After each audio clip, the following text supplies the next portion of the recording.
Hello there, and welcome to this spooky season. Hello. Hey.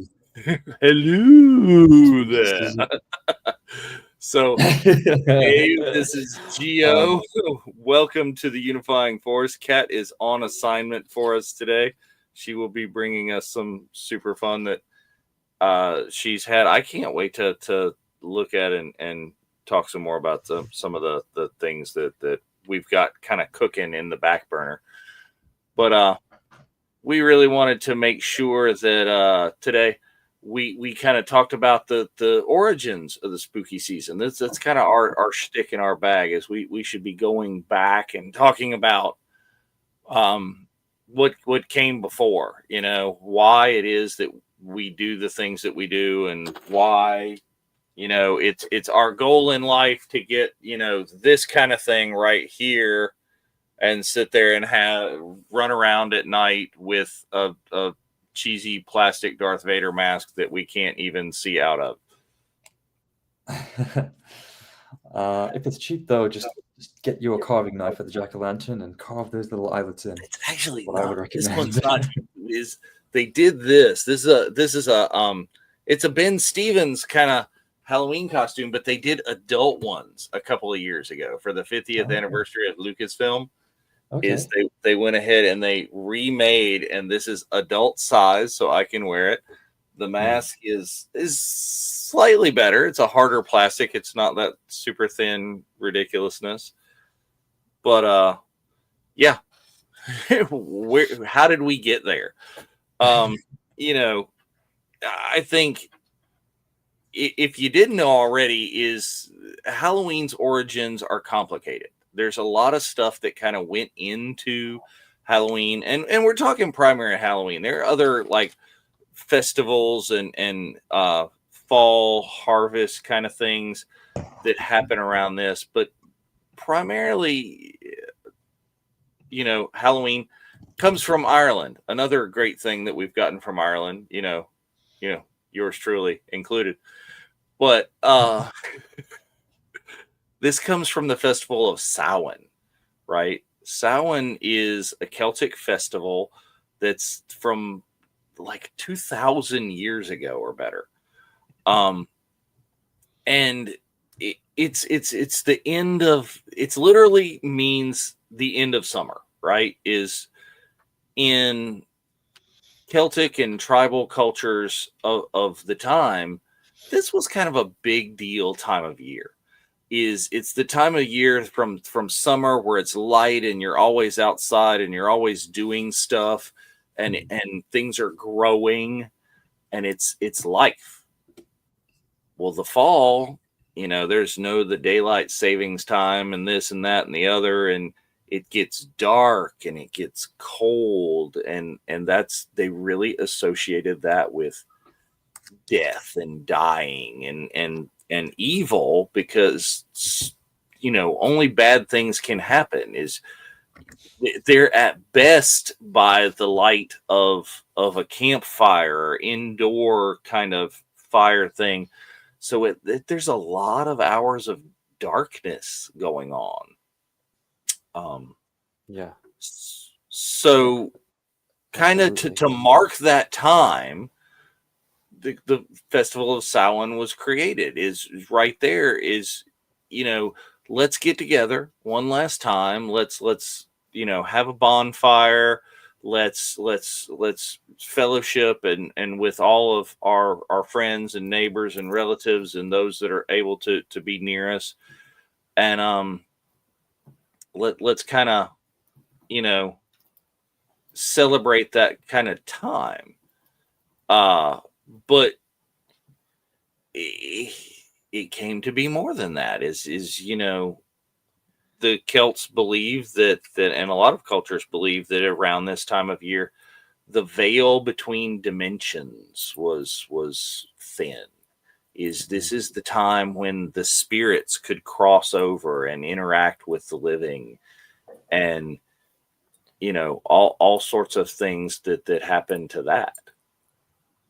Yeah, it's really interesting because a lot of cultures have quite similar beliefs, and if we look anthropologically, often similar origins, just in like a literal and biological Right. way, which is why when humanity began to disseminate further and further around the world, and we're going even further way back than Celtic times, which would be maybe 2-3 millennia back, but as Homo sapiens became its own species and became more itinerant, and people would walk in communities, and form their own tribes and settle in new places and colonize areas in a gentle sense of the word colonization, Right. not in the Yes. much Well, more pejorative those modern most sense. of the time, those areas were not. There weren't other people there yet. Yes, and it didn't always lead to bloodshed and horror. But yeah, so it's always been something that the idea of having a time of renewal, having a time of harvest, having a time of remembrance.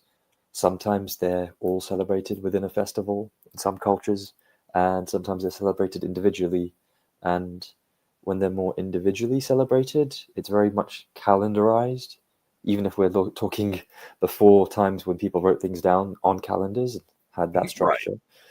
And it wouldn't have been solar based, it would have been predominantly lunar based, which is a really key point here that differentiates both periods of time in recent history, going towards more ancient history and classical history, and also kind of Western Eastern differentiation as well, where because we live in the Western world and we're very much in that the modern take on life in the West. So in Europe, North America, South America, we have everything based around the solar calendar, the Julian or Gregorian calendars from Roman times. And so things are very much fixed. There are fixed dates for things. But this was a deliberate practice historically to kind of control populations and make it easier to organize things and also spread the word, whatever the word might be, whether it's the will of Emperor Tiberius or the will of Pope Gregory VIII, who Well, is the Pope that actually got Halloween to become a very Christianized and important set date in the calendar. As we said well, before, yeah, and then it was chosen really purposefully to bring the pagans kind of into the fold. exactly. Is any kind of holiday, and we've talked about and mentioned about this a little bit, and when we talk about sort of the dates of Christmas, that it's very purposeful why it is when it is this was happening already. It's like, no, let's just make this a holiday for the church, and a lot of the things that we're going to talk about over the course of this discussion will be, we take this little tradition over here. Why do we dress up? And we move it over here. And people are sitting there, and the pagans are sitting there going, well, we're celebrating this anyway. It's the same thing. If we're going to talk, it's like, let's just, okay. As you Exactly. bring in one culture into another religious culture, and apparently that worked. you know we've got all of our pumpkins and jack-o'-lanterns again. This is Yeah. taken from a Celtic tradition to keep those evil spirits away on Halloween, is they would carve turnips Mm. because they had turnips. Is Makes sense. and they'd make it garish and nasty, just spooky, scary kind of carvings. It's not that beautiful little Darth Vader that I included down there, although Darth Vader at this point is probably a spooky, scary enough icon that could keep the evil spirits away. But yeah, they just made these horribly garish things to set outside their doorsteps to ward off the evil spirits. But yeah, Pope Gregory brought this in to kind of, and he changed the date on it. Well, I mean, like you were saying, there wasn't a fixed-ish date, right? It was traditionally this eve, and when the lunar calendar this happened, it was more in the neighborhood of like November 1st, right? And they would kind of, they moved it to All Hallows Eve, right? Samhain becomes All Hallows Eve. And you bump it back a day, and therefore it becomes Halloween.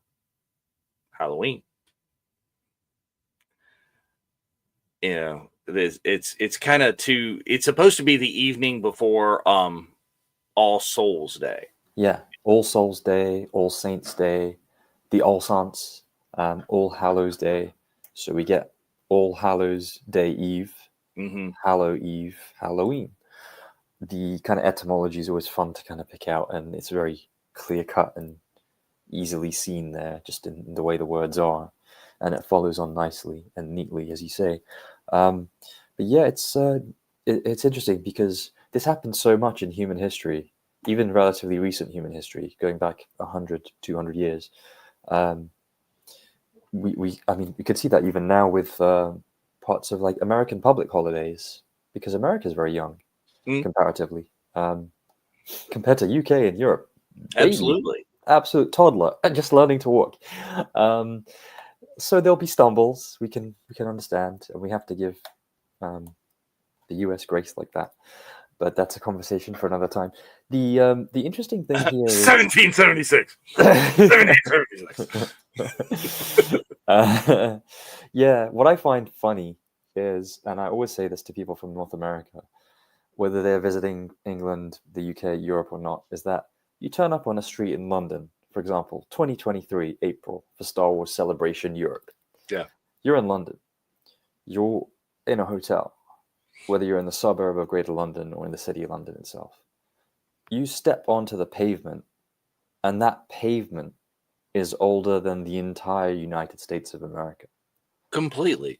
Is just the levels of ancient. We're talking about 2,000 years ago when these festivals are occurring in England and Ireland. And here I live in a particularly historic and old town here in North Carolina. We're on the East Coast. It's one of the earlier places settled, and we're talking about the early 1600s, the early 1700s. Is before the United States was formed as a country, that this town existed, but this town existed beyond that because we have a vast Native American tradition, but none of that is really recorded. Yeah. And that's the kind of deal with a lot of the East Coast or the United States in general, where it is now is we have that culture, but it's not a recorded kind of thing. Like there are these festivals and things before Samhain that were going on. This has been happening throughout human history, but we just don't have anything tangible to really call it to, this is the origin and where it came from. Yeah, exactly. It's fascinating, as just going back to the point earlier, the differentiation between West and East. One of the biggest changes as you go east from the West is the changing of the festivities and the cultures, even if they're on similar days. And we're going to talk about other festivals that are culturally gigantic and celebrated around the world, especially in diasporic communities. But it's the emphasis on the lunar calendar and the way the moon dictates much of the social and anthropological culture that exists in the East. So Chinese New Year changes every year because it's the lunar calendar. Lunar New Year actually is what it's called more generally across Southeast Asia, because it's celebrated in South Korea, North Korea, Japan, Cambodia, Vietnam, Laos, and so on. Lunar New Year is a huge thing, and it can change anywhere between kind of mid-January to late February. There's quite a lot of variance, and I think it's really fascinating. If you want to look into it, it's all to do with astronomy and to do with the actual scientific nature, the mechanics of our solar system, of the planets, of the Earth, respective to the moon. And it's really interesting. And these are things that were only really cemented in Western scientific discipline in the 18th century, in the 1700s. Started in the 1600s. You had people who were considered radical and considered, iconoclasts and heretics, really, by the Catholic Church, where people were saying, hey, there's a model of the solar system where we're not geocentric. The Earth isn't Right. the center. It's heliocentric. The sun is the center. And then the moon is our satellite around us. And then there are other planetary bodies. And this happened in Europe in the Age of Enlightenment, which followed the classical era in Europe. And it was a time when I just think it's hilarious that the Age of Enlightenment in Western civilization was, hey, we're learning about stuff that the East has known about for like 3,000 years. yeah, Oh, that's hey, yeah, exactly. It is pretty funny. It's like, oh wait, they had some ideas over there. Let's go over but there they're and ours now. yeah. Let's go over there, look at that paperwork, talk to those people, and then not bring them here unless they're working for us, indentured working, with no humane conditions. But yeah, and then this also, it must be said, because when we say West and East, we end up forgetting a lot of the global South, but South America, the whole of Mm-hmm. Africa, there are millions of languages, religions, belief systems, family systems, tribal systems, different communities indigenous to those lands, the first peoples of all these lands, Western Africa, Southern Africa, East Africa. They very much have all their own identities. And it's only in the modern era where we've got all these national borders that are hard Right. lines on a map. This very, very recent. Even in Western Europe, one could say Italy was invented in the 19th century with the Kingdom of Italy, and before that, it was many different individual duchies and kingdoms. Yeah. When you start unraveling a little bit of the web, or like poking a little hole at the tapestry of human history or scientific advancement, it's so easy to just keep on pulling and keep learning new things, and Well, that's it what we like is. to And, do and here. it's things that you somewhat have to investigate for yourself because, I mean, our just Western educational systems, and it's a little bit different in Europe than it is here in the US, but we don't hear about other non-Western, we celebrate um, holidays at this time of year. I mean, there's always the Christmas around the world, right? Christmas Mm. around the world. Wait, Christmas around wait. How about other holidays around the world? But Yeah. you hear Christmas around the world and that sort of thing. But what else is going on with your fall festivals and the way other cultures celebrate the harvest and things like Samhain? It's like, oh, Samhain became Halloween. We celebrate Halloween. This is what we learn about it. But Yeah. so many other festivals and things that go on because it is a commonality that you want to celebrate this time of year because it is the harvest. All of that stuff has happened, and we're moving into another time of year, and it's a major change for people. It's Yeah. even the infestation of the pumpkin spice season. Yeah, that's one of the key hallmarks of the arrival of the new season, isn't it? It's PSL season. Who's going to get Yes, the pumpkin spice lattes first? that is correct. Um, and I guess do we have Starbucks to thank for that cultural landmark thing now? I I guess. don't know where that came from. I wish it would go back there. Yeah. No. If we are thanking Starbucks for anything, then we're on tricky ground. But pay your workers better. Um, give them a living wage. But yeah, back to the Celtic stuff. I think because it's so easy to go on these tangents that we love Yeah. doing. But yeah, so it isn't it great how this community of 2,500 years and even before that came actually. What's amazing is the Celtic origin is actually the steppes in Europe, which is a sort of northern Turkey, Romania is Hmm. where they originated from. And as I was saying earlier, it's the itinerant communities walking a lot, traveling a lot. Before we had means of transport. Some of it would be on horseback. Some would just be on foot. Imagine how good their shoes had to be. But it's Hobbit feet.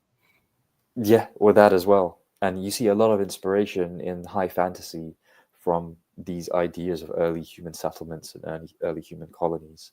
I was actually quite privileged to flick on the TV. We don't do that too much anymore.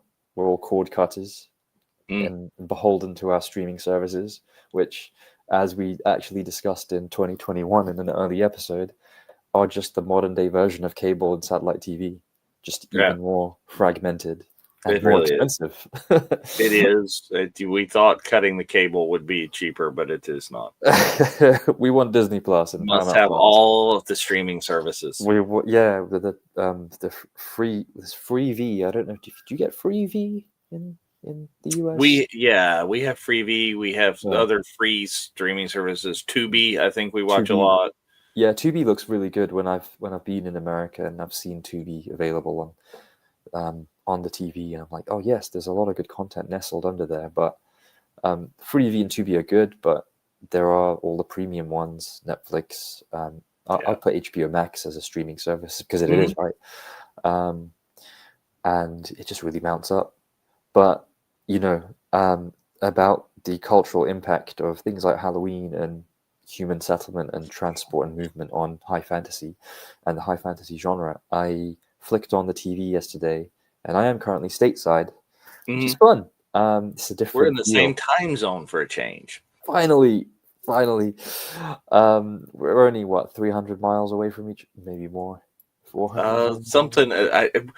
Here is a European versus American difference right here. Is we tend to measure things in terms of how many hours it would take us to drive there. Okay. How many hours would it take, do you think? To get to about where you are would take somewhere in the neighborhood of 4.5, 5 hours from where I am. So, 60 times that. That's not that close, but it feels really close, Well, but for us, it is really close for American standards. Because for an American, that's a reasonable thing that I've gone on many times. Weekend trips or to DC. It's a big kind of just we'll just hop in the car and we'll ride for 5 hours, go to a Comic-Con that's in Arlington right there, and then right back. Well, if you fancy doing that later today, hit me up. There you go. But at the moment I'm here and I flicked on the TV. It was a nice big Samsung 60-inch TV on the wall, which is I love to see. And I went on the program guide. Do you remember those TV program guides? And there might be people watching who are like, what the hell are you talking about? Then again, there was the days that the program guide was printed in the newspaper, Gio. Yeah, I remember that. It used to be a seasonal thing. I spent this week, this is way down the rabbit hole, teaching my students or explaining to my students what a newspaper was. As if they've gone extinct? Because none of the children in the 7 to 10 age group have any idea what that is. And you know what? Is that a fault of parenting? It means their parents don't read newspapers. Perhaps. I mean, potentially. Does any? What do they read them for anymore? I explained that there's a big season coming up where you need to go get the newspaper because that's where all the Black Friday ads are going to be. I was thinking more you're going to use it to help burn stuff and stoke fires. But then again, you could do that. But then there's an app for Black Friday now too. But anyway, we are way down the rabbit hole at this point. So I was bringing up communities and the impact on high fantasy because Star Wars, one could argue, is high fantasy as well. Yeah. It's space fantasy, it's space opera, it's sci-fi, but it's Western, it's samurai. It's got all these great different genres within it. But I happened to put on, as the food arrived, sat back, enjoyed it, pumped up the volume. What I think is the best high fantasy film ever made. And one of the greatest trilogies of all time. You want to guess? Return of the Go back to So, the Lord yeah, of the Rings. yes, the Fellowship of the Ring. Um, and because you mentioned Hobbit feet, so Hmm. I was rounding it back there. But yeah, the way the kingdoms and the lay of the land is set out, and the fact that you've got nobility and class systems very much apparent in the Lord of the Rings. The Dunedain, the Gondorians, the Rangers like Strider himself, Yeah. outcast nomadic people. You've even got the Wildmen of Dunland, who, I mean, when you see Saruman go to people who are in more tribal, villagey communities that are supposedly less educated, and he kind of indoctrinates and brainwashes them within a couple of seconds of just speaking charismatically and being like, "Oh, they have the money, they're into your lands, you must claim it back," and he just riles them all up like a modern populist politician would at a Yeah. rally, and gets people adrenalized and being like, "Yeah, let's go, let's do this." This Well, I guy's mean, really the convincing. Lord of the Rings really, I think, does it fits into what we're talking about, and really feels like the time where there would be the ancient Celts and Mm, that sort of period that is what the Lord of the Rings modern is to them. Their current time would be what that kind of is to us. Is this sort mhm, of questing time when people are what you're saying is they're very tribal. mhm, They all live in these different places of Middle Earth, but this is why this is a grand quest for the good of all is to journey through these lands on foot largely. Um, it's such a journey to return the One Ring to the fires of Mordor.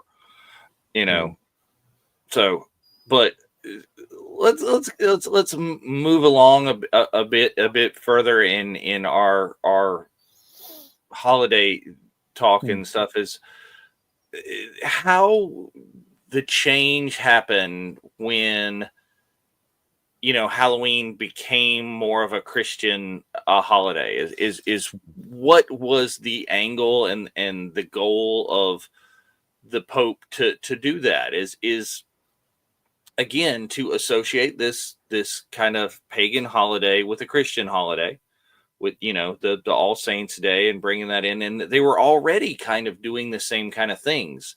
Is they're dressing up in costumes, they're dressing up as angels and devils and saints, and they have all of these things. Mhm. Um, so it's a natural kind of thing. Yeah, Um, it's an easy fit, isn't it? it Like is, love. and that's what that version of the holiday is really what migrated to North America, to the Mm, United States, Canada, is that kind of version of what's happening came with the colonial settlers. absolutely. That's a really, really important point, and we see it time and again coming up in Western history, in world history. It's there's that saying that the pages of history are written in the blood of the victims by the victors, and that is what happens. Our history that's recorded often is with even primary sources, but often secondary and tertiary sources, because primary sources are often in indigenous peoples and first peoples areas destroyed Mhm. and burned by whoever's colonized them at that particular time.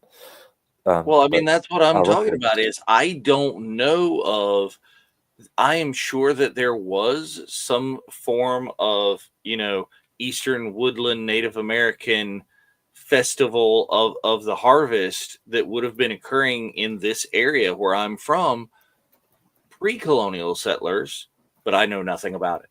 I hear nothing about it. We're educated mm, nothing about it. Is so whatever that festival may have been has gone by the wayside, um, because we have this festival of Samhain, All Hallows Eve, mm, Halloween, which is what was brought here, mm, um, and has further modified, and I think modified somewhat uh, because it came to the Americas, because it mm, it came here And we are, as one often knows, not nearly beholden to the traditions of Europe. Once it gets over here, it's ours. You claim it. You stick a flag on it. Plant the flag. Exactly. Boom. Yeah. Hoist the petard. And things are going to change, and it's going to happen.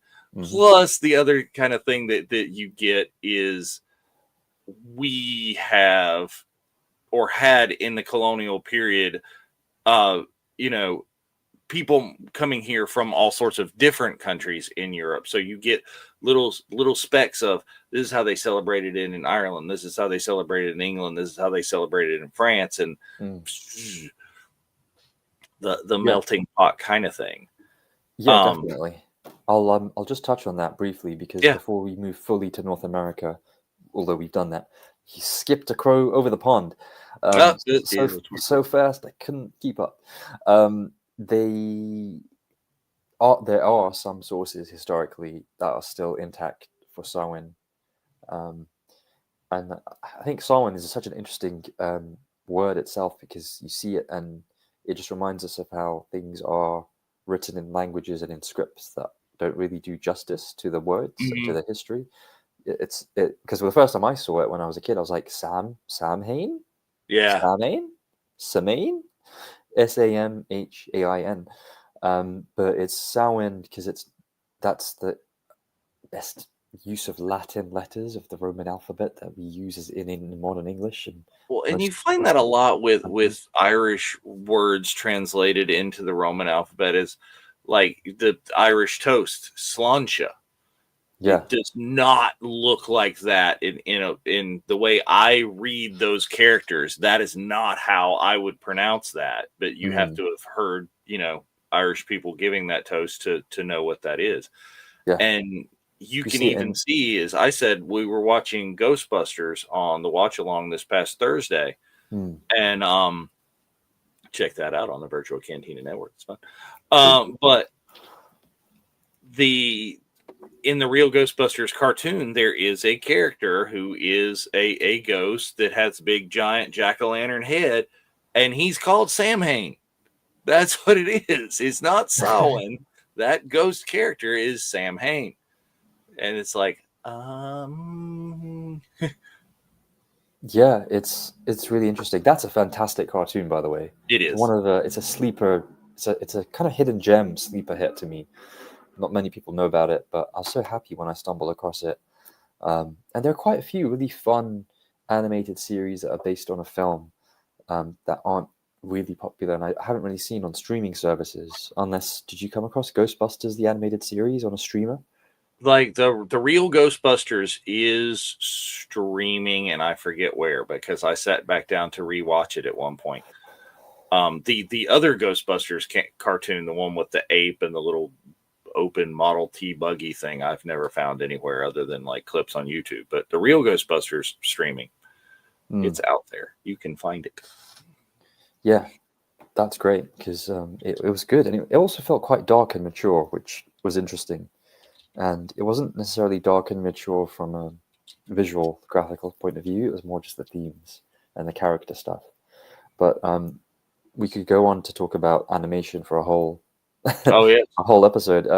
But if you go back and look at our playlist, there's the top 100 animated series of the 20th century is right there in the old Unifying Force playlist. It is. Please check that out because we're going to revisit that very soon, especially as Visions is upon us, Volume 3. Absolutely. So there's so much good story writing and character development and things in Visions, in animation generally. And you've seen that really hit the cultural zeitgeist in the last kind of 15 years, 20 years with anime, truly penetrating, I'd say, the meta in the West to the extent that it's no longer a niche thing to watch animation or to watch anime. It's very much a mainstream thing.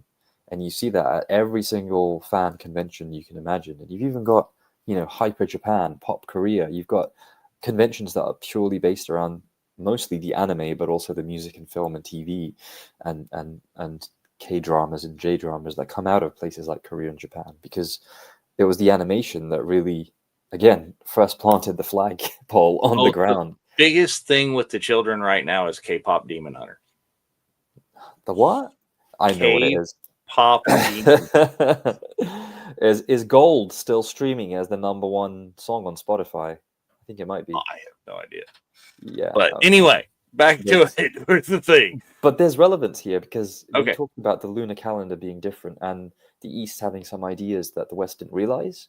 And then Hmm. you had the Age of Enlightenment, and people were like, "Oh, wait."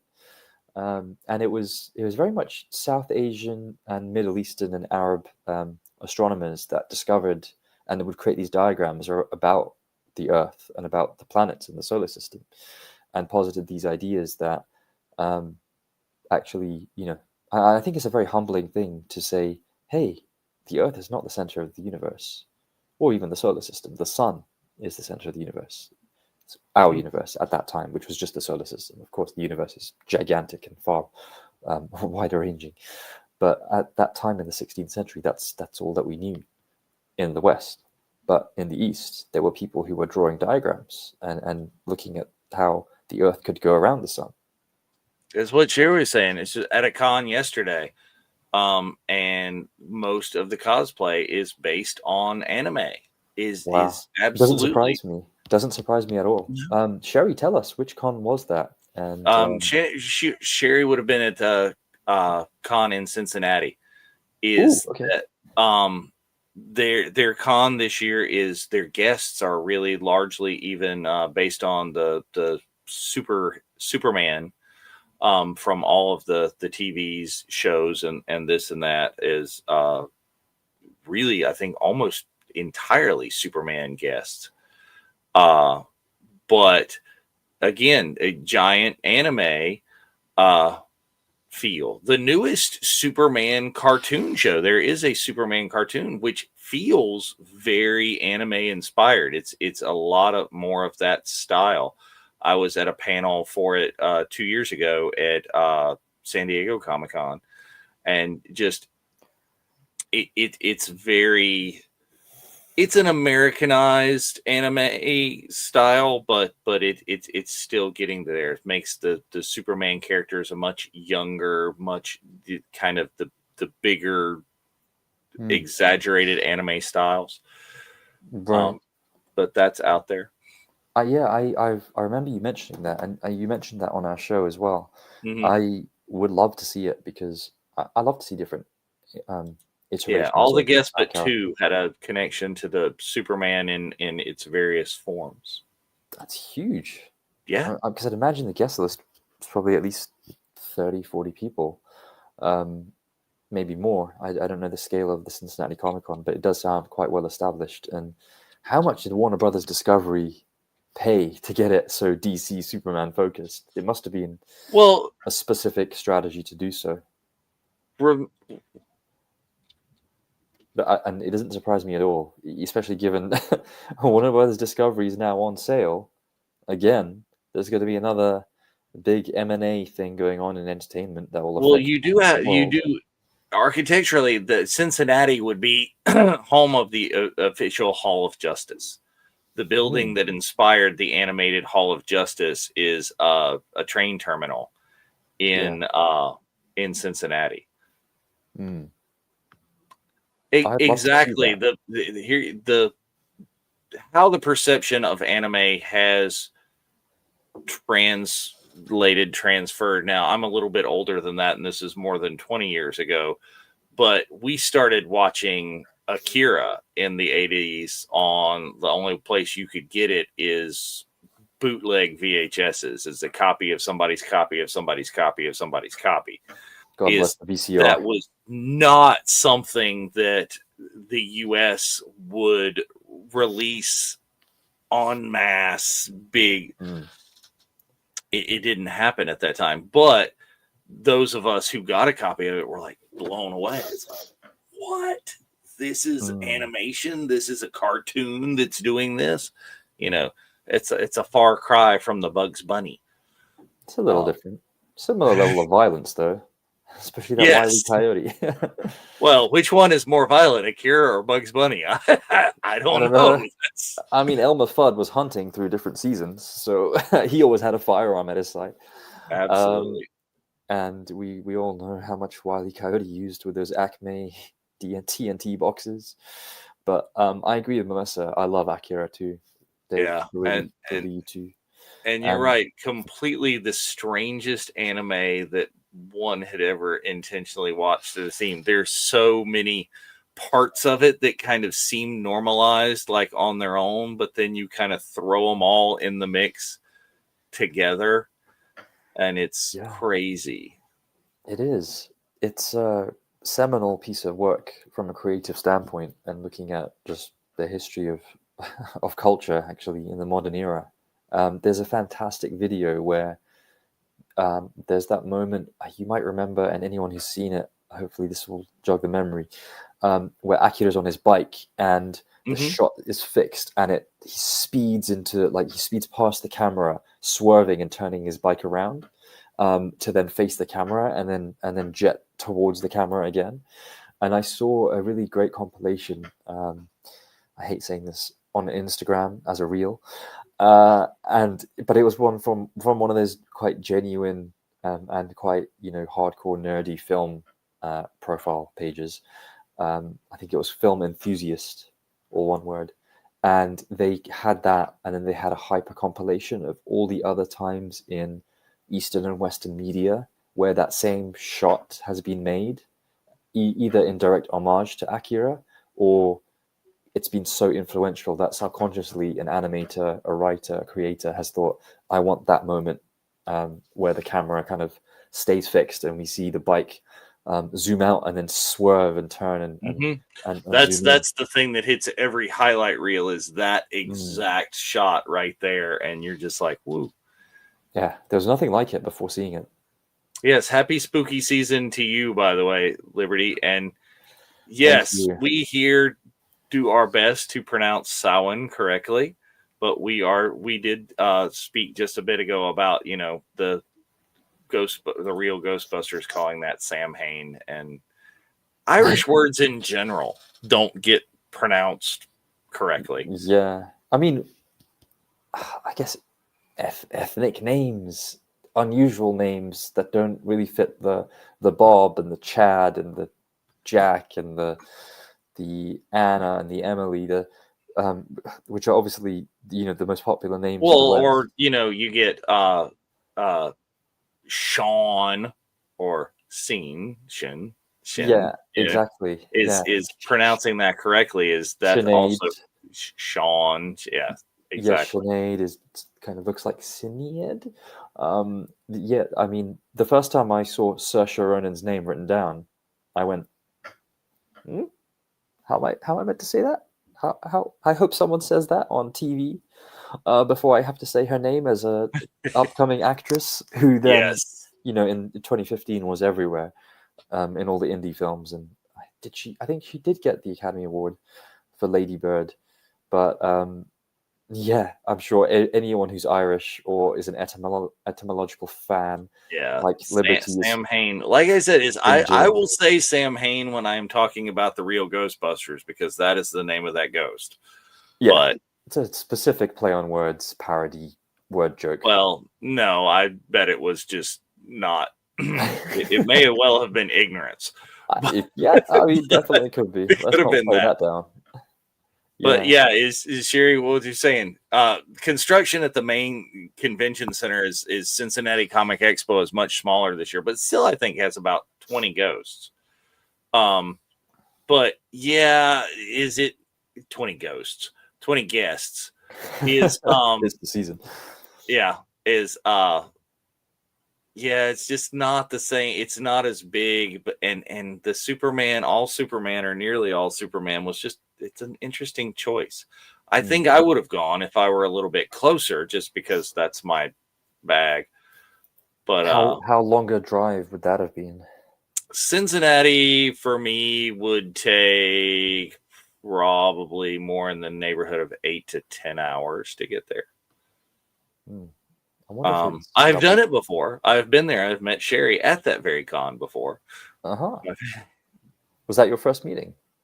I think that is the first time Sherry and I actually met in person. Was Cool. there? I don't think we had.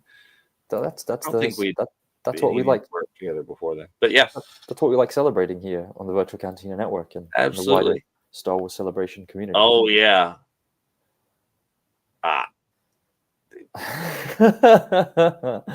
Was the he a Mr. Liberty Timmons? I'm guessing. Wanted to name our dog. It's a great. I was going to say Sam Hain's a great. I think that's. I think Sam Hain is a great character name. I can imagine a comic book being written about a Sam Hain. He's like an Irish Celtic bounty hunter, and Yeah. he's got jack-o'-lanterns on his belt. All right, let's get back to it. Let's talk about trick-or-treating and how that went, because trick-or-treating kind of, I think, leads us into another October, an Easter holiday.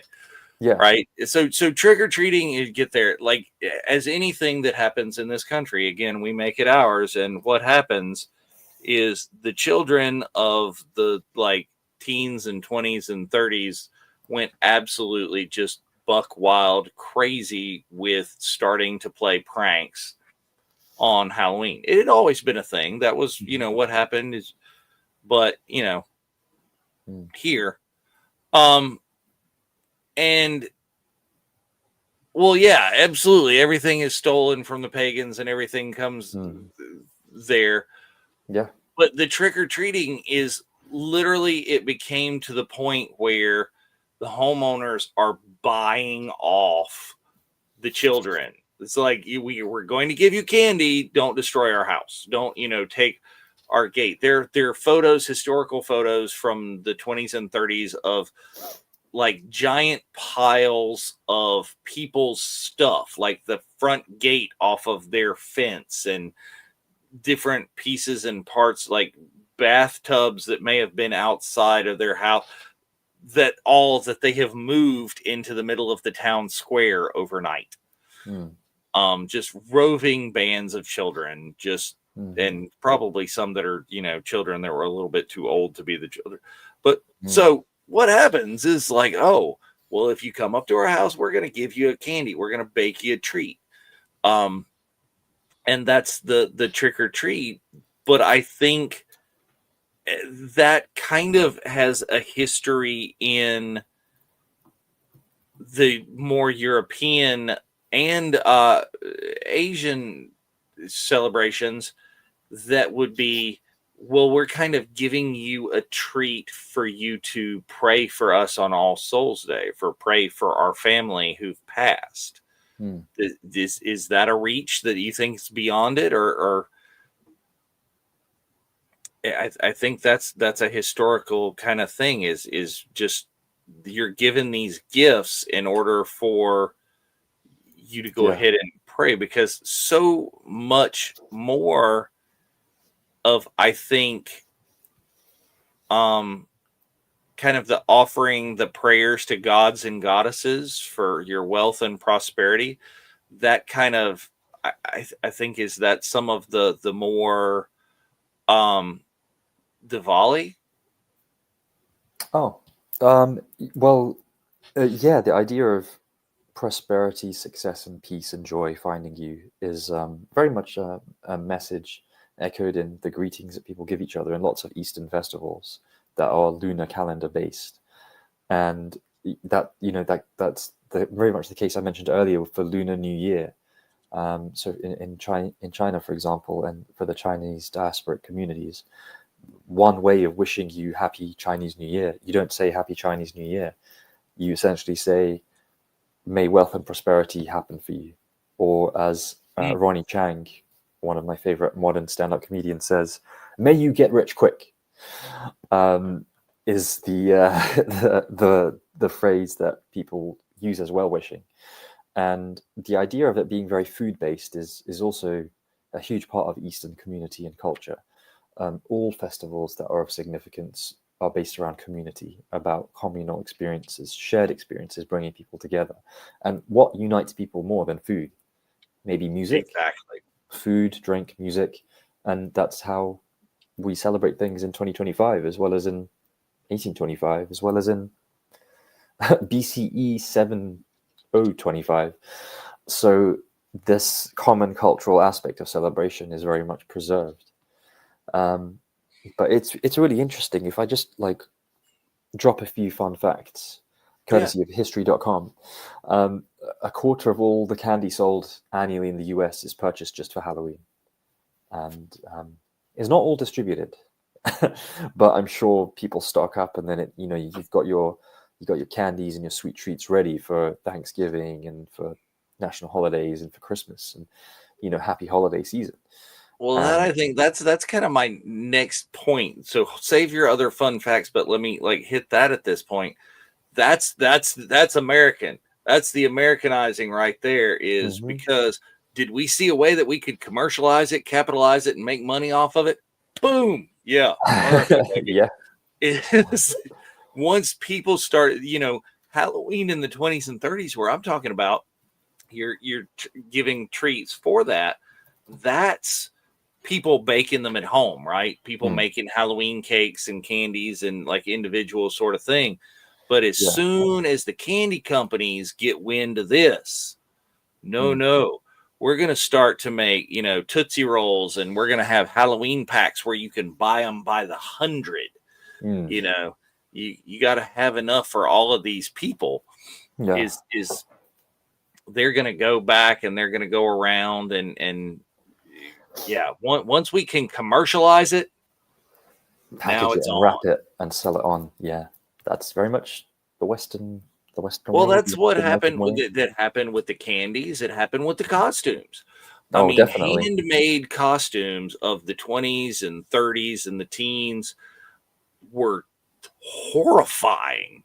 Not intentionally so, but were just horrifying because of the means that people were making them in, out of like burlap sacks and what they had that was extra, because you didn't have the disposable income to go out and buy yourself a costume, because, well, one, they didn't exist yet, but you wouldn't have had it. So you made it from what was around home. Yeah. And they're just the texture of that and the wrinkliness of the thing and the little eye slits that are poorly fitted. Yeah, I was looking up something on a second screen for research, but have we gone on Liberty's most recent comments? Fortunate to not be we have not seen the most recent comments. I was looking at some other stuff. So let's just exactly right there. Fortunate to live in the middle of nowhere and not get trick-or-treaters.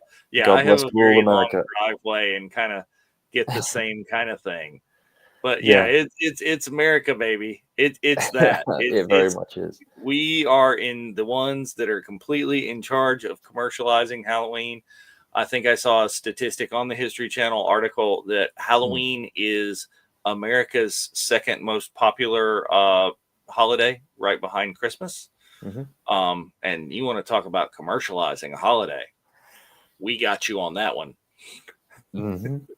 Is Coca-Cola Santa Claus, boys and girls. Coca-Cola Santa Claus. Yeah, I mean, iconic part of every child's growing up experience in the West. But also, shout out to the polar bears.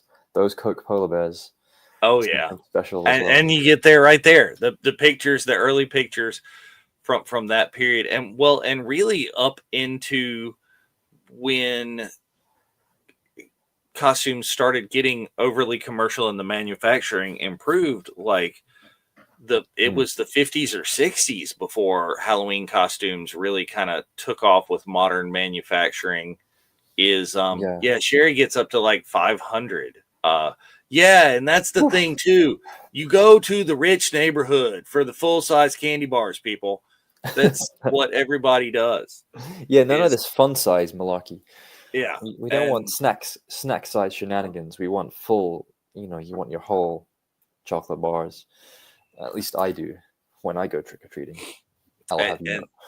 But the costumes didn't really get like the early Mickey Mouse, the ones that they opened Disneyland with. Those professionally made costumes were terrifying. Yeah, they were really scary. They looked like medieval quack doctor type, shaman scare away the evil spirits. You have bad humors. Let's curse the cursed beings that. But then here's the deal: is that kind of went by the wayside, because by the time my childhood rolled around in the 70s and the 80s, is in my opinion, looking back now, my mother's handmade costumes would just, way better than like the plastic mask Ben Stevens ones. Mm. But guess which one I wanted? Mm. The Well, plastic mask Ben Stevens, because that's America, what baby. yeah. Yeah, But so no, so it's understandable. We all get brainwashed and indoctrinated by those adverts so early on, and I think they're still going to be happening when kids are just iPad babies on TikTok and whatever was going to replace TikTok as the most popular website and app for under 20-year-olds. But they'll still get hit with those ads about Santa, Coke Santa, and Coke Polar Bear Family, and the manufacturers that make the costumes that people want, as well as all the IP and the franchises like Star Wars, of course, that have such an impact on Halloween. And for many years, I really didn't like Halloween. I actually hated it. I thought it was annoying.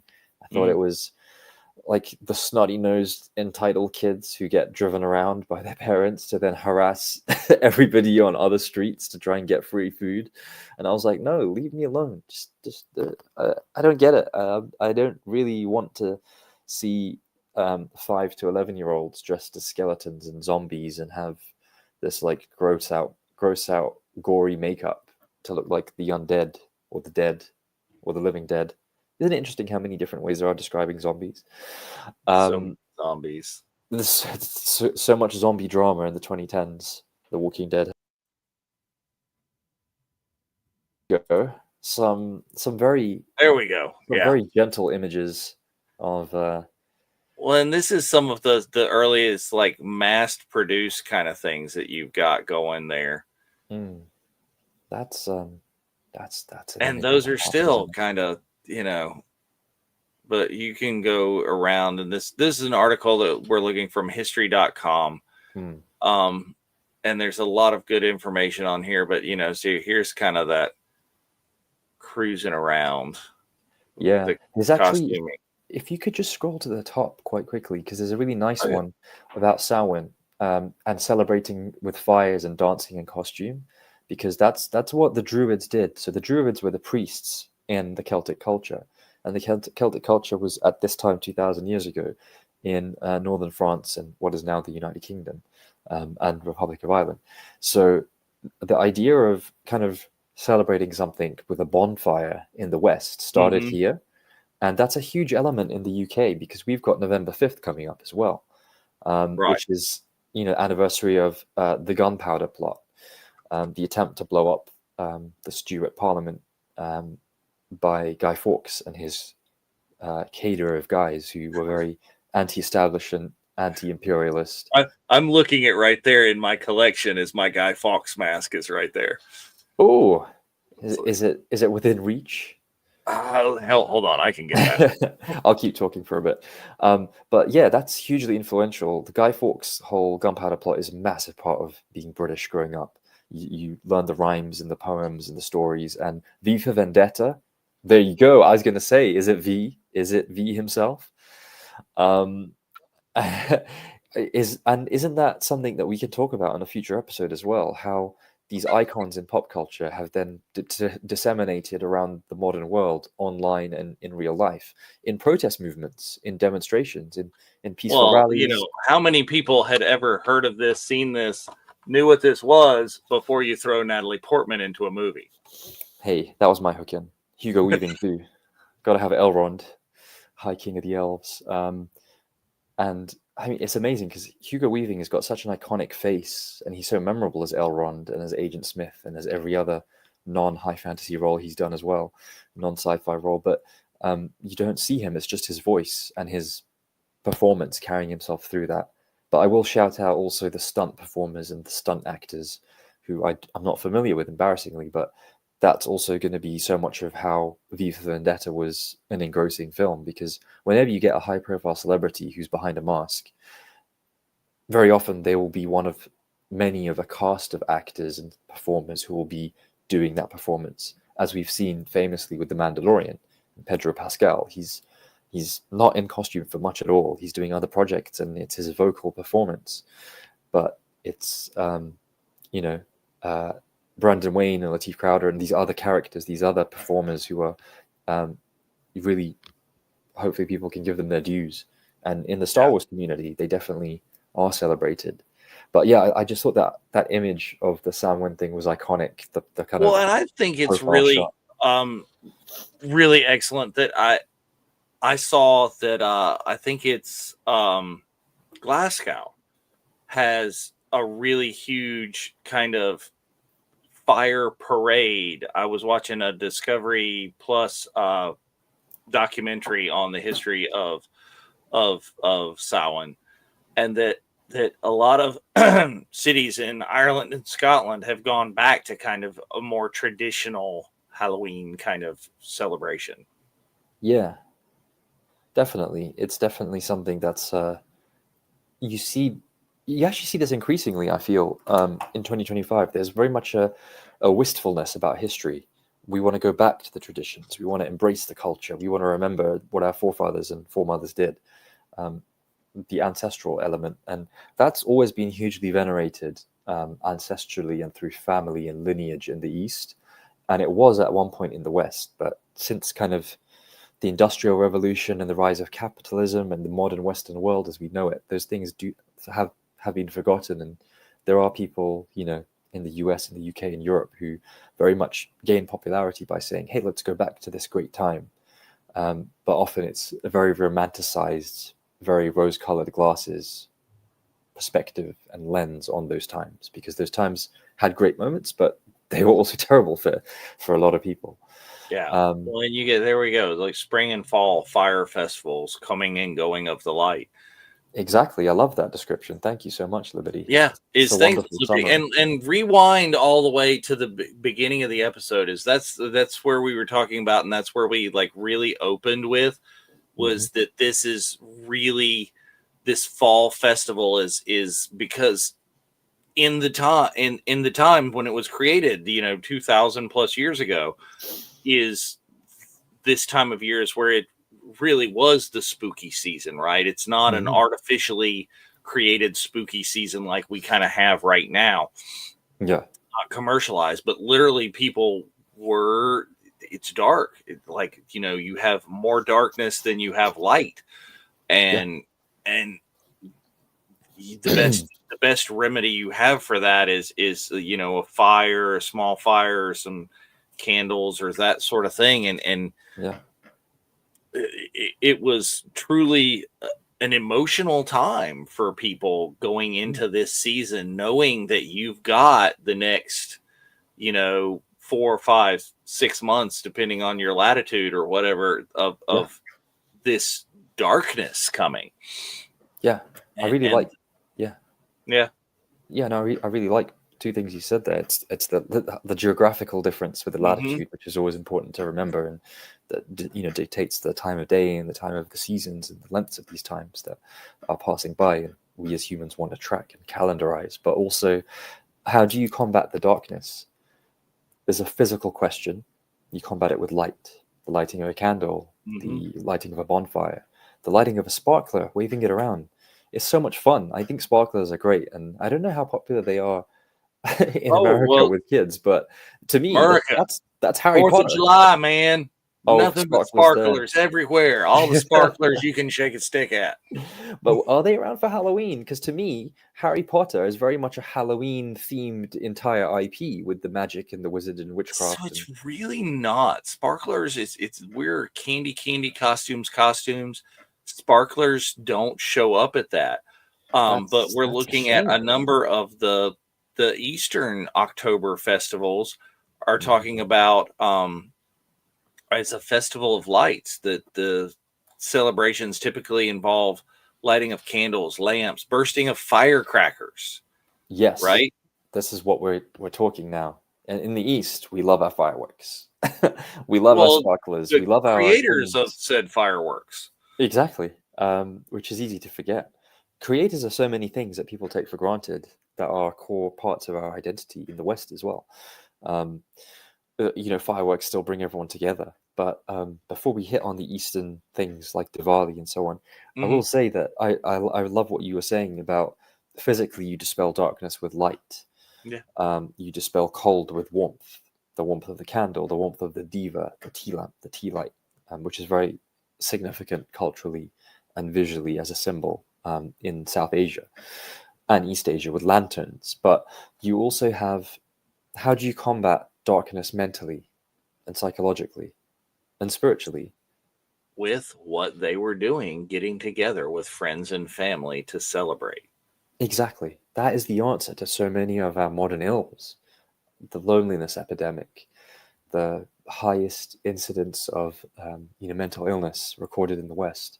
The fact that even without COVID and lockdowns, and the psychological impact of being alone and isolated would have had, in sheltering in place, it was necessary to survive those times. But psychologically, a lot of people are still broken by it, and you might not have seen all the family and friends that you Well, wanted to since but COVID. how did we combat it, Gio? The virtual cantina, and where we were all getting together every Tuesday night right here on this network, Right there. where Scan that where QR we code. met Scan right that QR. there. Scan The that QR Tuesday code. nights over there. QR code over there. Yeah. Yeah, exactly. That's a perfect summation of how, some of us banded together. And that's the strength of the online connected world. And if I have anything to thank the internet and social media for, it's those instances whether I've experienced it or I've anecdotally heard it or I've read about it or heard it from friends and family, or even just people that you meet that, hey, we're part of this community, or I've got some friends. And how did you meet? You met via a Facebook community, or you have similar interests and you came across each other on via Discord thread, or Instagram, you somehow connected, or you posted something that resonated with me, I liked it, I followed. Doesn't always have to be sliding into the DMs. There are other ways to make friends online aside from doing that. But it's really fascinating, and that's what I think is a key part of all these cultural festivities at this time of year when it's cold, but also at any time of year and at any whatever emotional, physical, and mental state you're in. It's community. Community is the answer. Yeah. Coming together of people and having shared experiences, even if they're strangers, because you share an experience with somebody and they're no longer a stranger. They're somebody that you know. And that's a beautiful I thing. think right there, Melissa, that's something that would be a really good research project. And I was talking about earlier how I am absolutely sure that there were Native American traditions around the harvest and things from my area here in southeastern United States, but I don't know anything about them to look. I'm betting you're right that the Inuit people very likely do have their way to acknowledge that they're literally, it's about to be twilight for 6 months, Yeah. So there's very likely some sort of cultural celebration or something that they do, but we don't hear about it, know about it, because that's not, unless you are specifically in that community, that's not something that's celebrated and has been commercialized and whatever, as Samhain has become Halloween and is there's not, the Inuit ritual of darkness before Christmas that that they made into a stop motion movie. There's not that. Yeah. So What a stop motion movie that is. yeah, but there's got to be something, and those would be things that would be something really cool to look at and find out and research. Yeah, it would be awesome to find Star Wars fans from all around the world. And I've never had the fortune of meeting a native indigenous Alaskan person, but I think it'd be lovely to hear from them. So if you know anyone, or if you're somehow stumbled across us, do let us know. Do come join the conversation, because it's a huge part of how we have these fun discussions here. Right. Is the other thing that would be too is physically how to deal with, having an absence of darkness entirely, is how do you adapt and things.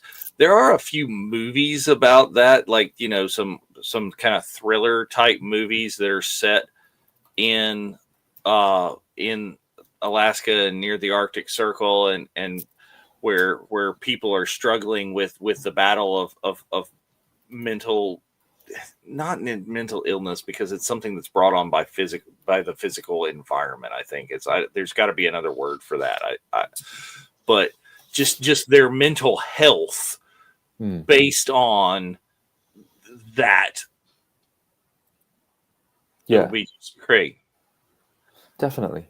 I think I do know that for the Inuit people, similar to other indigenous First Peoples that you see around the world, and Eastern cultures and communities as well, it's family get-togethers and ancestral worship and ancestral reverence is a huge element of these things. So it is part of so many cultures, and it's really beautiful to see these commonalities, because that's what we love to do here. We like to talk about what unifies us, not what divides us. It's important to acknowledge things that do divide things and divide society, but the best way of combating, the darkness of that ignorance, that I would say, that causes hatred and bigotry and prejudice, is the light of education and the light of knowledge and the light of understanding. And common understanding is arguably the best way that we could do that. And just to touch on the Eastern stuff, because I know we've been going a little Yeah. while here. Yeah, so just shout out to some of the Eastern traditions that are happening at this time, and have happened actually in the run up to this episode, because we're just Sunday, 26th October. Halloween's on the way. It is But coming. it is coming. It's coming thick and fast, and you see it and hear it everywhere. Although you also see Christmas creeping in, which I just think is crazy. Save it Oh, until so the so first. very is the second that Halloween costumes come down, and that will probably happen this week. It will probably actually happen before Halloween itself. The second that comes down, they're gonna, Walmart's gonna put Christmas on their shelves. Yeah, but in terms of other communities that are maybe less well known or less represented, well, firstly, this is again a cultural appropriation and festival of colonization, but Dios de Muertos we must talk about just for a little bit, and the Day of the Dead, that's Mexican and Latin American and Mesoamerican in origin, and it's the Spanish colonizers that came from Western Europe to Middle and Latin and South America. Obviously, they landed here. They did very much what the French and British did for North America, and they used cultural ideas of animal worship, nature worship, ancestral worship, and brought that together with the Day of the Dead to give birth to this more modern version of it, where people will have altars and they'll produce, these elegant garlands and have these stalls of food in remembrance and honor of their families, their loved ones who are no longer with us. And that goes down to the animals, the pets, and the memories and times that are Well, important to and them that have passed. here, because of the subject matter, because it's so largely skeletons and this and that, gets mixed up with Halloween too much. It's like, oh, Yeah. that's Mexican Halloween. No, that is not Mexican Halloween. No. That is very much not. And Yeah. I think that's a sad state of things, and something that also could be delved into much further and should be. Absolutely. We could go a deep dive on that too. But Well, I think there's a lot of things that we could do. Again, is looking forward to. This is episode 101. We've many years to the future of the unifying force, and perhaps I would need to be educated somewhat better on Dia de los Muertos. I know some, and I know that our Spanish teacher at my school does an amazing job at educating the children. Is that I think possibly I need to sit in on a little bit of that, and so we can get in that level of deep dive. Plus, I want to hear much more about the Asian October holidays that I literally hear nothing about here. Is like the very little bit that we get here in the US, which is like Diwali gets marked on our calendars. That's pretty much the whole level of it. that's a start. Yeah. It's a way in. It's a shame it's just that. Dia de las Mascaras begins tomorrow. De la Mascotas. I think that's animals, or I could be wrong. And then yes, the Coco movie does. Yes. I was going to mention that. I don't want to entirely base my knowledge of something on a Disney movie, because but it's a Pixar movie, so it's more accurate. Okay, so there you go. But like, say, oh, my entire knowledge of the story of the Little Mermaid is based on the Disney version with Jodie Benson, and yeah, that is Mhm. not the Hans Christian Andersen version, there, Chief. It isn't, but it's a great film. It's one of my favorite Pixar Absolutely. films. I think it's fantastic, and it very much resonates with me with the wistfulness and the nostalgia and the loving memory of those who have passed on. Well, so Um, yeah, the grandmother is a part of that, and Coco came out a few years after I lost my grandmother, and that film, emotional wrecking ball for me. But I think sometimes you need to feel those feelings. Yeah, for pets, that's it. Mascotas is, I think I yes, probably butchered the pronunciation, but that's pets. So I'll just list some of these things that are happening in East Asia and have happened already. So indeed.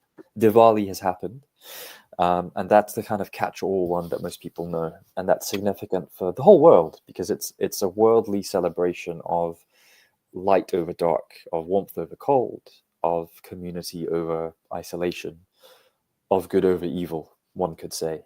If we're doing the in the UK, we'd say the key stage one story of Diwali. So years, ages kind of 3 to 11. Hmm. No, ages 3 to 7, and then primary school up until age 11. It would very much be about the story of good versus evil and good overcoming evil.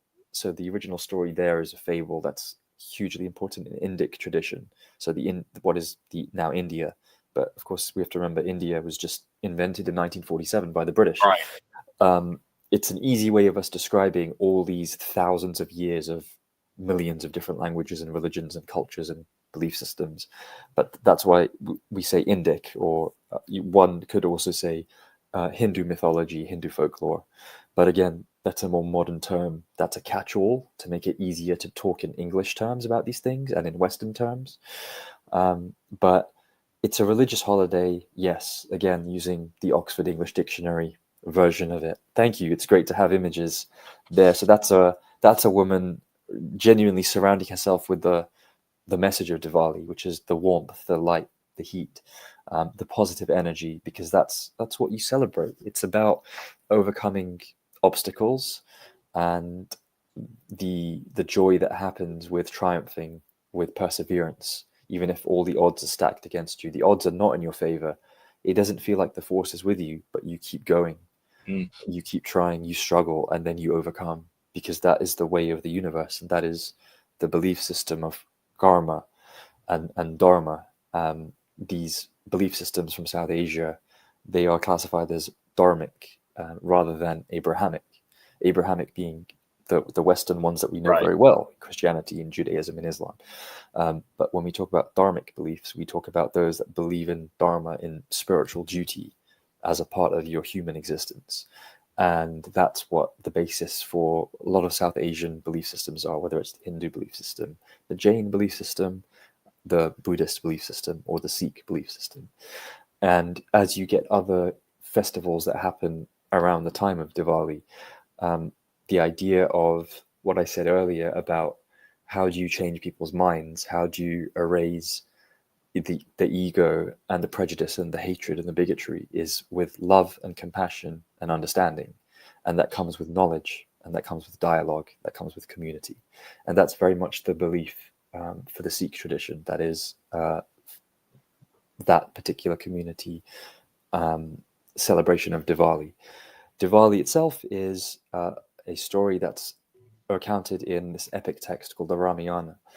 And it's about the story of Rama and Sita, a prince and a princess who are separated and challenged in the area that's now Sri Lanka by a 10-headed demon called Ravana. And they're advised by a deity that takes the form of a monkey called Hanuman. And these aspects of culture, they're in some video games, they're in some anime, they're in a couple of films in the West, Well, but they're what we not have really right here well is known. Diwali is prominent cultural celebrations as part of the Festival of Holidays in Disney too. I didn't know That's that. that's how you get cultural acceptance in America is you put it in Disney. That's awesome. I had no idea. I'd love to I'd love to see I and did hear not more, know but that one as well. Is that's probably like a festival? It's like not a time of year that the festival of holidays that I get to Disney. I suppose yeah. cultural food, dancing, and yeah. Yeah, if we look at that image, that article further down, and other articles, we mentioned food earlier being a huge part of celebrating, and sweet treats especially. And I think Yeah. you alluded to it, how sweet desserts and sweet candy Well, are hugely important in Eastern traditions, and it's the food, it's making sweet stuff and sharing it with everybody, with your family, with your friends, with your neighbors, but going and dishing it out to whoever's on the street or in the yard or in the town or in the village, well, see, um, this is the commonality right or here in the that we're looking fields. at. Is it's the end of the rice crop harvest. Yeah, Is all of these are basically it's that harvest festival is like we're done working in the fields and doing all the agricultural toil. Now is the time to celebrate. yeah, exactly. And this is shared amongst the South Asian belief systems, which are very distinct and different. I mentioned the dharmic ones there, almost in a listicle type manner, but that's just for speed, and All we right. can jump into that in another time. Because the legend of the Ramayana, that could be an entire 2 hour seminar video essay, presentation discussion, and that article actually, and hopefully we can after the fact we'll put these sources in our YouTube, in Mm-hmm. the more description for you guys to look at, because I think it would be really fun, and I hope we're sparking some of the curiosity in you guys as well. Um, a lot of these aspects that are described in this article on JSTOR are actually from Western academics who've gone to India during the British colonization of India, or Hindustan as it was called then, the land of the Hindu beliefs and the Hindu peoples. But it was very much the aspect of looking at it from a Western lens. So it loses a lot of the nuance, and some of that is directly due to cultural appropriation from a colonial narrative and from an imperialistic perspective. And one really anti-imperialist and very social justice based aspect of these Isn't that the is story of history in general? yeah. At this point, it's Yeah, like well, very much Western history yes. inflicted upon the East and on the global South in the 20th and 21st centuries. I do feel it's a good summary.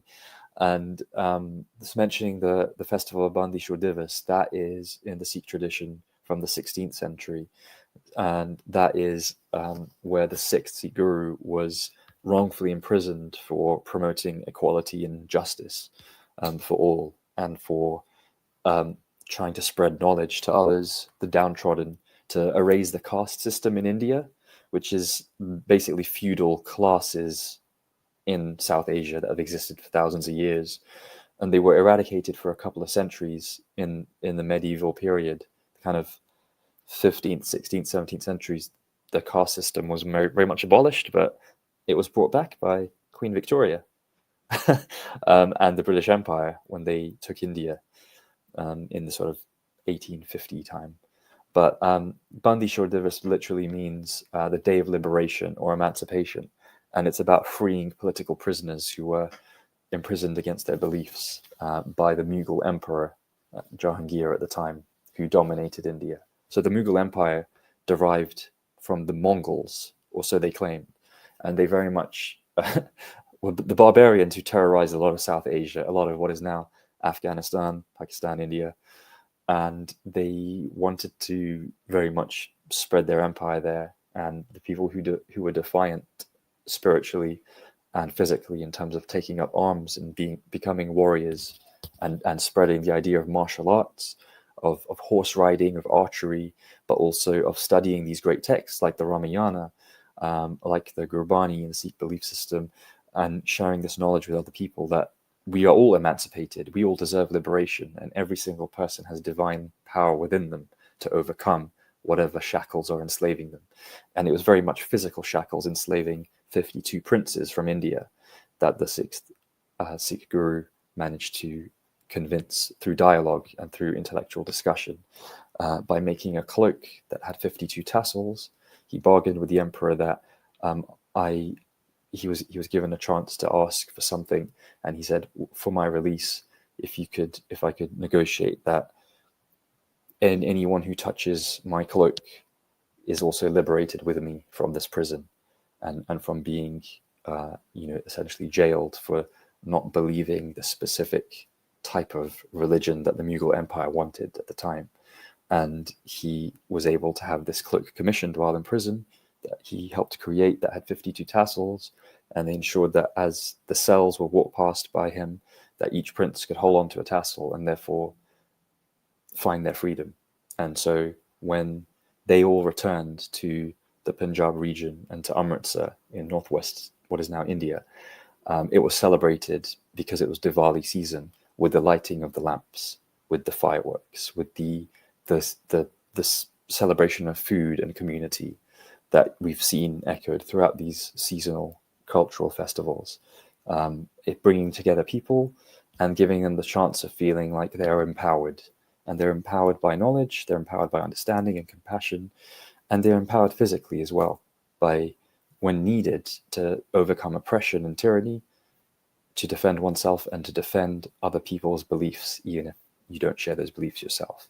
But the social justice element is huge. And so I think that's a wonderful story, and an actual, rather than mythology, that is historical, and that did happen. And thankfully, we still have primary sources that corroborate that from multiple angles, whether it's from the Mughal Empire itself, from British and Western European people, and from the indigenous people themselves. So that's I think a nice way of summarizing that these holidays and these cultures, we want to celebrate the best of humanity, and we don't want to do that in isolation. We want to share that with others. And we've talked about ways of bringing people together, and whether it's Halloween, All Saints Day, Samhain, Dios de Muertos, Bandisho Divas, Diwali, Dussehra, there's a few others as we go further east. They're all about bringing people together. They're about remembering those who've passed, especially a lot more with the Halloween and Dios de Muertos, but very much the celebration of light over dark. And that's something that I think George Lucas tried to harmonize in his concept of Star Wars and the Force. And I think that's how I'd want to bring it back.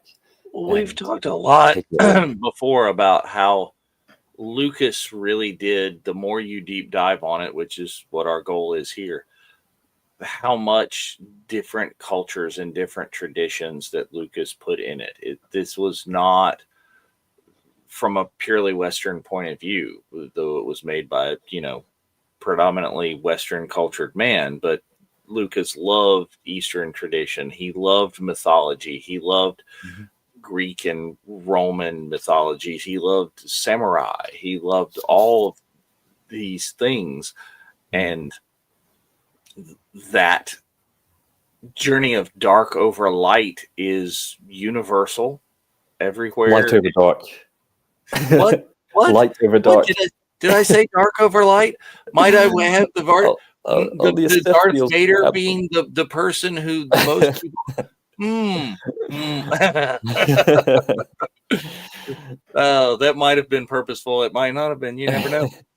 But yeah, no, I think that they're universal themes, right? The battle of light and dark. Let's say it that way.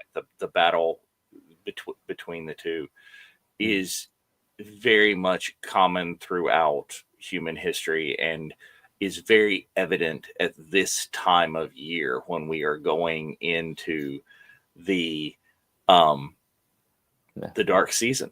Is we are spoiled beyond human belief, that we are not so scared of the dark because we have manufactured electronic light and whatness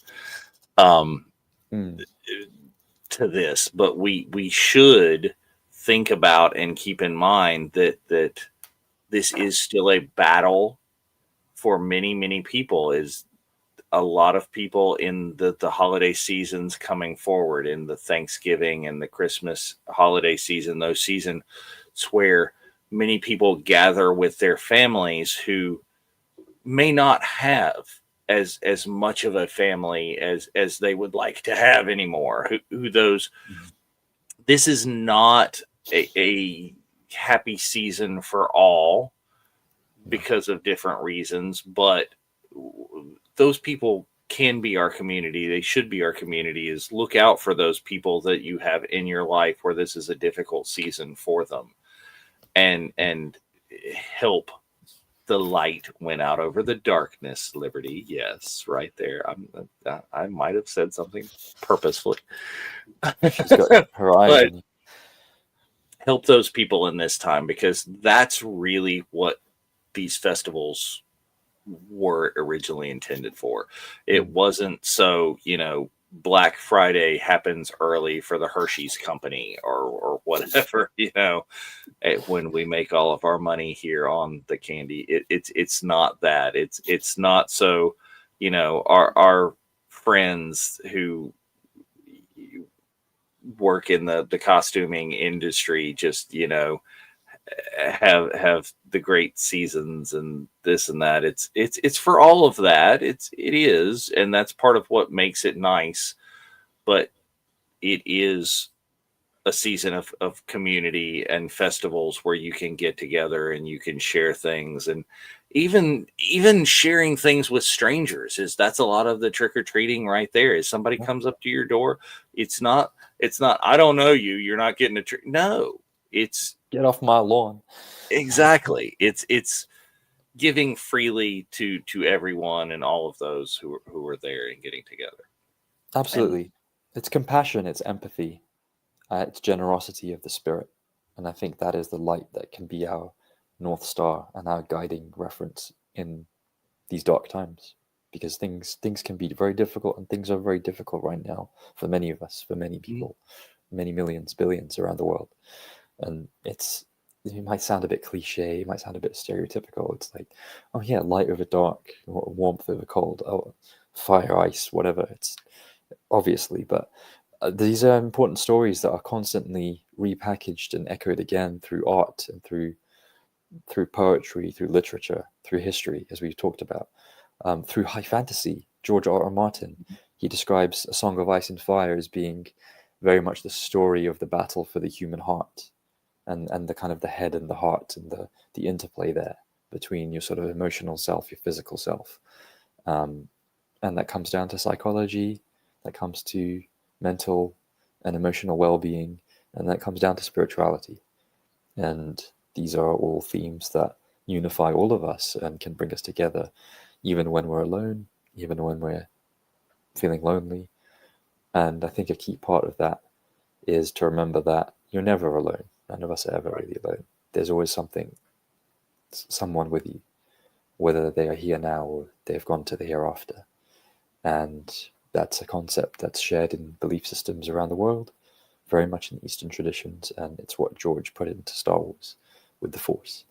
And I am one with the Force, and the Force is with me is a great summation of that too, from Rogue One and the Guardians of the Wills. I'm really glad that it caught on and kind of became a meme, and we've got it on our t-shirts from the Virtual Cantina. Absolutely. And it's a huge part of what brings people together at conventions, at gatherings. And it's worth remembering as well, when you're isolated and when you're alone, that you're never really lonely, and that there is always more that unites us than divides us. And as Cassian says, remember, I have friends everywhere. You might not have discovered them yet. They might not be with you now, but that is the case. Yeah. And having said that, I think that wraps it all up, and that's where it is. And go out there and have yourself a happy fall harvest festival type Cultural holiday, celebration. cultural celebration. And until the next time, may the force be with you. May the Force be with you all, and always.